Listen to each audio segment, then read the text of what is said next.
58 लाख नोंदी निघाल्या. हे तर मान्य आहे का?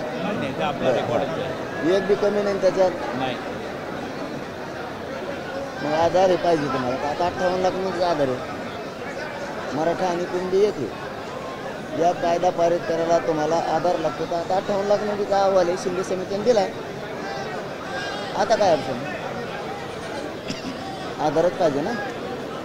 मी पुढे सरसकट म्हणतो मराठा आणि कुणबी येथे कायदा पारित करा. 2004ला झाला होता तत्सम म्हणून. म्हणजे तसाच आहे. त्या कुणबी सारखाच व्यवसाय करतो जवळपास तसाच आहे म्हणून. तेव्हा तरी आधार नव्हता. आता 58 लाख नोंदी आधार आहे. ज्याला घ्यायचे ते घेईन, ज्याला कधी घेणार. मराठा कुणबी एक ह्याच्यावर काढा.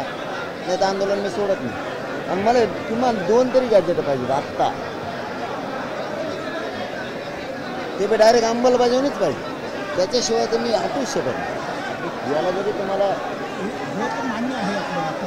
4-2 दिवस 15 दिवस तुम्हाला जर याच्यात वेळ लागत असेल, मराठी मोठ्या मनाने देऊ बी, पण याच्यात 1 घंटा सुद्धा वेळ देत नाही तुम्हाला. मी तर मेलो तरी तिथे अंमलबजावणीच पाहिजे मला. इथे डायरेक्ट त्याच्या दोन्हीची नोंदी असून ते लागतो म्हणलं तर मग सगळ्या सोयऱ्याला लावला होता 6 महिने. पण नाही अंमलबजावणी.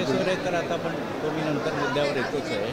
पण ह्याच्या बाबतीमध्ये शासनाची विनंती अशी आहे की गॅझेटियर लागू करण्यासाठी जी कायदेशीर प्रक्रियाचा कालावधी लागणार आहे तो कालावधी आपण द्यावा. नाही नाही, त्याला 1 दिवस नाही देत तुम्हाला. मला आडमध्ये समजा कायदे मान्य करायचे नाही म्हणा. 20 पुरावे जसे केले 23 पुरावे ॲड केले ना आपण.